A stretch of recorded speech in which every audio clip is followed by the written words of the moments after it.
नमस्कार, स्वागत है आप सभी का एक बार फिर से मेरे चैनल ट्रैवल विद कैलाश में। और जैसलमेर ट्रिप की इन श्रृंखलाओं में आज हम आपको ले चलते हैं जोधपुर में स्थित मेहरानगढ़ फोर्ट। मेहरानगढ़ फोर्ट जो कि 410 फीट की ऊंचाई पर स्थित है। इसका निर्माण 1460 में राव जोधा द्वारा किया गया। और इस किले से संबंधित आगे की जो भी जानकारी हम अपने गाइड आज के शक्ति सिंह से जानेंगे। तो चलिए मिलते हैं शक्ति सिंह से। सभी को नमस्कार। मेरे तरफ से मेरा नाम शक्ति सिंह है और अभी अपन देखने के लिए मेहरानगढ़। मेहरान जो वर्ड है संस्कृत से लिया गया, जिसका मतलब था सूर्य। यानी कि इस फोर्ट के जो फाउंडर थे वो सूर्यवंशी थे, जिनका नाम था राव जोधा। राव उनका टाइटल था, जोधा उनका नाम था। लेकिन सबसे इंपॉर्टेंट बात, क्योंकि गुजरात से है तो जोधा अकबर से इनका कोई लेना देना नहीं था। तो यहाँ पे एक महाराजा का नाम जोधा हुआ था और वहाँ पे एक रानी का नाम जोधा था। और इन दोनों के बीच में लगभग 140 साल का फर्क है। ये 140 साल पहले हो गए थे, वो 140 साल बाद में हुए। तो उन्होंने इस फोर्ट को भी बनाया और इस सिटी की फाउंडेशन भी रखी। इसलिए अगर आज आप कोई भी शहर देखते हैं जिसके नाम के पीछे PUR पुर लगता है, जोधपुर, जयपुर, कानपुर, नागपुर, तो इन सब के जो फाउंडर थे वो हिंदू राजा। लेकिन जिस सिटी के नाम के पीछे BAD बाद, वो मुस्लिम राजा होते। औरंगाबाद, गाजियाबाद, इलाहाबाद, अहमदाबाद, तो ये हिंदू राजा की बसा हुई सिटी है। तो फोर्ट के जो फाउंडर थे राव जोधा, जिन्होंने इस फोर्ट की फाउंडेशन रखी थी सैटरडे 12 में 1459 के अंदर। लेकिन ये जो फोर्ट है किसी भी सिंगल आदमी का बनाया हुआ नहीं, इसको बनाने में 17 जनरेशन लगी थी और लगभग 350 ईयर्स का टाइम। तो जैसे जैसे रूलर चेंज होते गए, उन्होंने अपनी रिक्वायरमेंट के हिसाब से इस फोर्ट के अंदर कंस्ट्रक्शन करवाया। तभी आप मेन गेट के बाहर खड़े हो तो इस मेन गेट को बोलते हैं विक्ट्री डोर। ये जो दरवाजा एक जीत की खुशी में बनाया गया था बेटा। तो ये जो एक फाइट हुई थी जयपुर और जोधपुर के बीच में, तो इस फाइट को जोधपुर के महाराजा जीत गए थे, तो जीत की खुशी में उन्होंने इस मेन गेट को बनवाया। इसलिए मेन गेट का नाम रख दिया गया विक्ट्री डोर। और इसके ऊपर एक उसी टाइम पे बड़ी खूबसूरत पेंटिंग बनाई गई थी, जो कि भगवान शिव की शादी के ऊपर है। भगवान शिव का व्हीकल कौन सा है? नंदी। तो सबसे राइट के अंदर देखो, नीचे वाली पेंटिंग के अंदर दिख रहा है नंदी के ऊपर भगवान शिव। लेफ्ट साइड के अंदर पार्वती जी के जो फादर थे वो बारात का वेलकम करने के लिए जा रहे हैं। हाँ जी। ऊपर देखना, उस मकान के ऊपर 3 लेडी और एक जेंट्स खड़ा हुआ दिखाई दे रहा है आपको। तो लेडीज के बीच में जेंट्स कौन है, वो आइडिया लगा सकते हैं? नारद मुनि। तो वो पार्वती जी की मदर को भड़काने के लिए गए थे। वो उस टाइम की डिजिटल मीडिया थी, तो वो पार्वती जी की मदर को भड़काने के लिए गए कि देखो आप बारात कैसे बाराती लेके आए हो आपके। ठीक है, अब अपन चल रहे हैं मेहरानगढ़ फोर्ट देखने के लिए। तो सबसे पहले कोई भी दौड़ भाग नहीं करेगा, आराम आराम से चलना पड़ेगा। ठीक है, जैसे वैसे वैसे चलते रहो, लाइन बनाने की जरूरत नहीं है। अपन देखे वो 1860 के अंदर बना था। इससे पहले जो दरवाजा होता था वो ये था, ये दौड़ जैसा शेप देखें, और ये दरवाजा यहाँ पे लगा होता था। तो 1860 की जो फाइट है, जिसके बारे में ऑलरेडी मैंने आपको बता दिया था, जयपुर और जोधपुर के बीच में हुई थी। तो जयपुर के जो महाराजा वो यहाँ पे फाइट करने के लिए आए थे। तो उन्होंने जितने भी कैनन तोप, तो अगर तोप के निशान देखना चाहें तो जितने भी रेड सर्कल के तरफ जो निशान दिखाई दे रहे हैं, ये सब कैनन बॉल्स के निशान है, तोप के गोलों के निशान है। 6 मंथ की फाइट थी और 6 मंथ के बाद में जब फाइट का रिजल्ट आया तो उस फाइट को जोधपुर के महाराजा जीत गए थे। तो जीत की खुशी में उन्होंने मेन गेट को बनवाया, इसलिए मेन गेट का नाम रख दिया कि विक्ट्री डोर। तो तोप से इस फोर्ट को नुकसान क्यों नहीं हुआ? क्योंकि इस फोर्ट के अंदर जो दीवारें हैं वो 3 मीटर से स्टार्ट होकर 9 मीटर तक है। यानी कि लगभग 10 फीट से लेकर 30 फीट तक चौड़ी दीवारें और अंदर से सॉलिड। अब आगे की तरफ में आपको हाइट चढ़नी है तो कोई भी दौड़ेगा नहीं। ठीक है, अगर आप दौड़ने के तरीके पे आगे के दौड़ना स्टार्ट कर दिया तो फिर आपके जो टीचर पढ़ाते हैं उस हिसाब से मैं भी आपको सिर्फ हिस्ट्री पढ़ाऊंगा। आगे जो मूवी की कौन कौन सी की शूटिंग हुई है, कौन कौन सा गाना शूट हुआ है, वो कहीं पे भी नहीं बताऊंगा, और किस राजा के कितने रानी तो वो भी नहीं बताऊंगा। फोर्ट तो फर्स्ट कोर्टयार्ड के अंदर जिसमें अपन खड़े से बोलते हैं सिंगार चौक। चौक का मतलब होता है ग्राउंड, और एक पीछे की तरफ में सीट दिखाई देगी जिसे बोलते हैं चौकी। तो ये दोनों जगह है जो कि यूज में आती है रास तिलक। तो ये जो जगह है रास तिलक करने के लिए काम में आती है आपके लोकल लैंग्वेज में राजाभिषेक। यहाँ पे जो लास्ट रास तिलक 1952 के अंदर जोधपुर के करंट महाराजा का किया गया था, जब उनकी उम्र थी सिर्फ 4 साल। तो उनके जो फादर थे महाराजा हनुमंत सिंह जी, उनकी डेथ एक प्लेन केस के अंदर हो गई थी इन एज ऑफ 29 ओनली इन 1952। तो इंडिया के अंदर जब फर्स्ट टाइम इलेक्शन हुए थे तो यहाँ से MP का चुनाव जीते थे। दिल्ली जा रहे थे, रास्ते में उनका प्लेन कैस हो गया, तो उनके 12 दिन के बाद ही उनके बेटे को राजा डिक्लेयर कर दिया गया। लेकिन राजस्थान के अंदर पर्दा सिस्टम ज़्यादा होने के कारण इस ग्राउंड के अंदर लेट्स अलाउड नहीं होती, इसलिए उनके बैठने के ऊपर विंडोज ऊपर देखने में लग रहा है जैसे वुड के ऊपर रेड कलर किया गया हो, ये वुड नहीं स्टोन है, उसके ऊपर की गई कार्विंग। आप कोई भी एक पर्टिकुलर विंडो ले लीजिए, अगर आप उसको दूसरे से मैच कराना चाहेंगे नहीं करा पाएंगे, हर विंडो के लिए अलग कार्विंग है। और ये एरिया लगभग 500 साल पुराना कंस्ट्रक्शन है और आज भी ऐसी चीज़ है। इसके बाद का जो नेक्स्ट रूम है उसके अंदर रखी है एलिफेंट सीट्स, हाथी होता आपकी लोकल लैंग्वेज में अंबाड़ी, जो कि हाथी को फिर सीट को रख के चैन से बांध दिया जाता था। Front seat always for second seat servant के लिए, जो कि मोस्टली टाइम उनको हवा डालता रहता था। और ड्राइवर जिसे मावत बोलते वो हमेशा हाथी की गर्दन के ऊपर बैठता था। तो उसमें एलिफेंट सीट है, इसमें पालकी जिसको कंधे पे उठा के कैरी किया जाता था। पालकी रानी और जेंट्स दोनों यूज करते थे। अगर कवर्ड है तो रानी के लिए, ओपन है तो जेंट्स के लिए। पालकी और डोली दो अलग अलग वर्ड होते हैं। पालकी यूज फॉर ट्रेवल, डोली यूज इन द वेडिंग। उसके बाद में यहाँ पे आप आएंगे वापस, तो ये जो जगह है वेस्टर्न राजस्थान का वेलकम ड्रिंक ओपियम सेरेमनी करने के लिए। तो आप क्या करें, यहाँ पे करते कोई मेहमान आता तो आप उसको चाय पानी कॉफ़ी ऑफर करते, लेकिन वेस्टर्न राजस्थान के अंदर वेलकम ड्रिंक के तौर पे ऑफर किया जाता है अफीम। अफीम use as a drugs also, इसलिए इसको बैंड भी कर दिया, लेकिन चोरी छुपे गाँव में खूब सारा अफीम यूज में आता है। इसके बाद का नेक्स्ट जो कोर्टयार्ड है वो यूज़ होता था as a conference ground, sometimes use for parties. और वहीं पे बना हुआ दौलत खाना, पुराने टाइम पर राजाओं के ज्वेलरी पैसा रखने का रूम होता था। लेकिन 1944 के अंदर जोधपुर रॉयल फैमिली फोर्ट को छोड़ के शिफ्ट हो गई उमेद भवन पैलेस के अंदर, जो अपन सबसे लास्ट में देखने के लिए चलेंगे। तो उनके जितने भी ज्वेलरी पैसा सब वहाँ पे शिफ्ट कर दिया गया।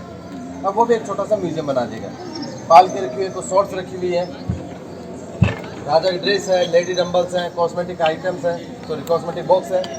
और उसके बाद में आप पहुँचोगे पेंटिंग का कमरा देखने के लिए।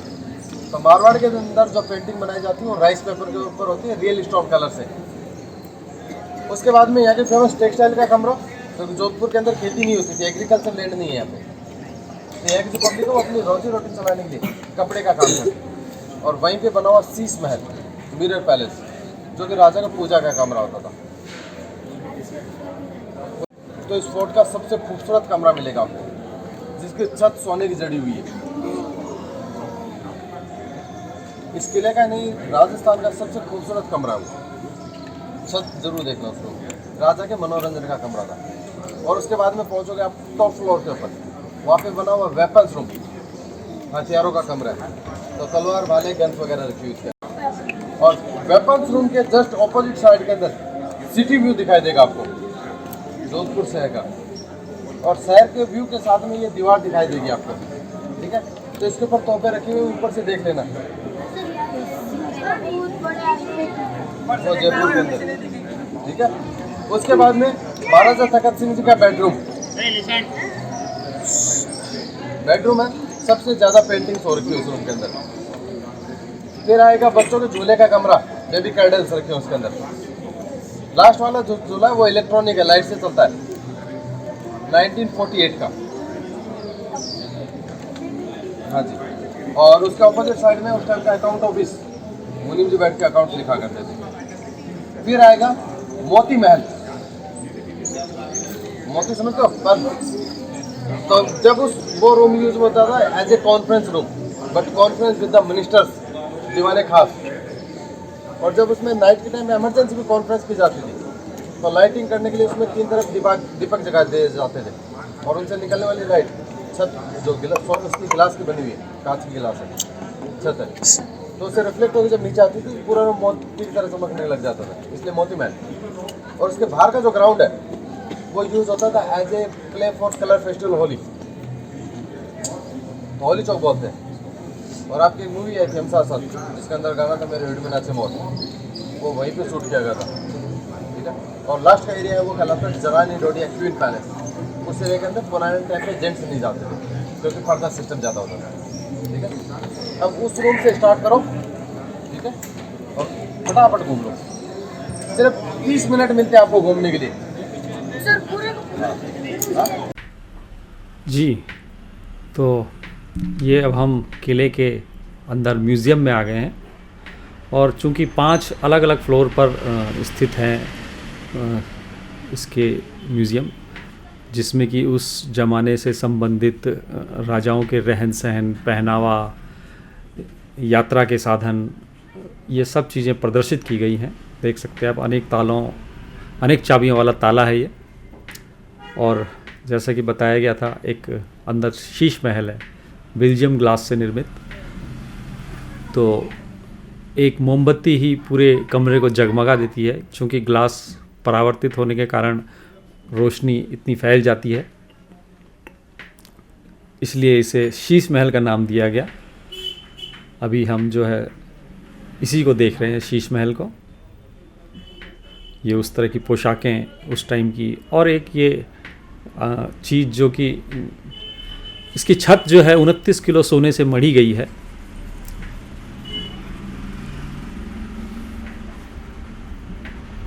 देख सकते हैं आप किस तरह से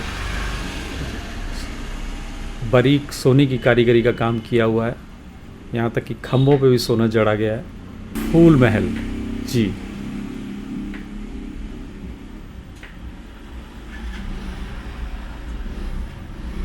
कार्विंग जो है एक तरह से फ्लावर की शेप में है, इस वजह से फूल महल का नाम दिया गया।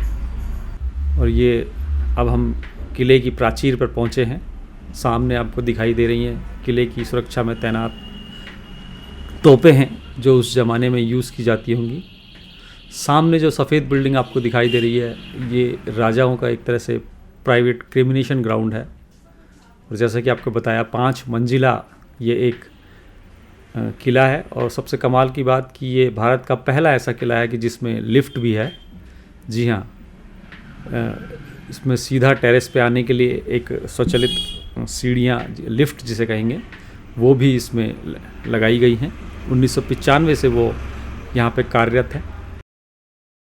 सामने आप जो देख रहे हैं वो है उमेद भवन पैलेस, एक बहुत ही आलीशान पैलेस जो कि वर्तमान में महाराजा गजे सिंह द्वारा निवास स्थान उनका है। एक छोटा सा म्यूज़ियम में भी तब्दील है और एक होटल में भी, लग्जरी होटल। ये किस तरह से हथियारों का भिन्न भिन्न प्रकार के भाले यूज़ किया करते थे उस ज़माने में, यही सब कुछ इस किले में प्रदर्शित हैं। तलवारें हैं, बंदूकें हैं, भरवा बंदूकें, जिनमें कि आगे से बारूद भरा जाता था। और ये भिन्न भिन्न प्रकार के औजार, शस्त्र, अस्त्र सब यहाँ इस म्यूज़ियम में प्रदर्शित किया गया है। और ये जो कि बताया गया कि एक बैठक है राजा लोगों की उस ज़माने में, कि किस तरह से वो अपने मंत्रणा यहाँ किया करते थे।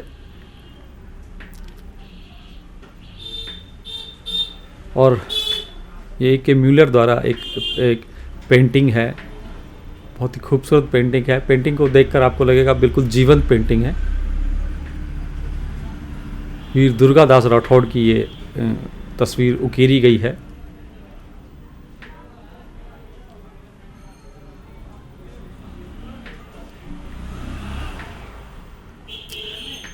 तस्वीर की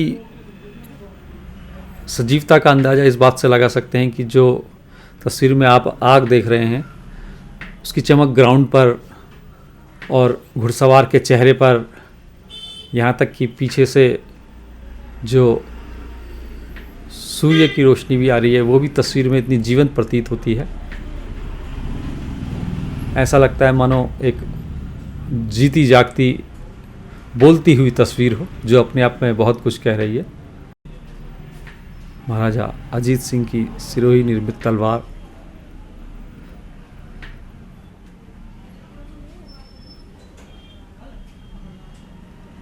और ये बच्चों के झूलों का कमरा था कि किस तरह से उस ज़माने में भी, यहाँ तक कि इसमें एक इलेक्ट्रिक झूला भी है।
तो ये था हमारा मेहरानगढ़ फोर्ट का ट्रिप। बहुत ही व्यवस्थित तरीके से अभी भी फोर्ट किया हुआ है। फोर्ट के अंदर ही एक कैफ़े मेहरान भी है, जहाँ पर आपको लंच, डिनर, ब्रेकफास्ट की सभी आइटम मिल जाती हैं। और आज के मॉर्निंग के इस ट्रिप में अभी हम जाएंगे लंच के लिए और फिर चलेंगे हम जसवंतथाड़ा। जी हाँ, एक राजाओं का प्राइवेट पर्सनल क्रिमिनेशन ग्राउंड। सीरीज कैसे लगी ज़रूर लाइक, शेयर, कमेंट करके बताएं। यहाँ से हम चलते हैं अपने अगले डेस्टिनेशन जसवंतथाड़ा की तरफ।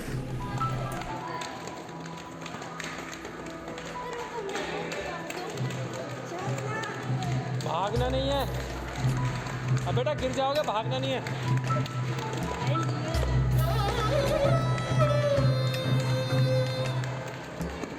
बैठना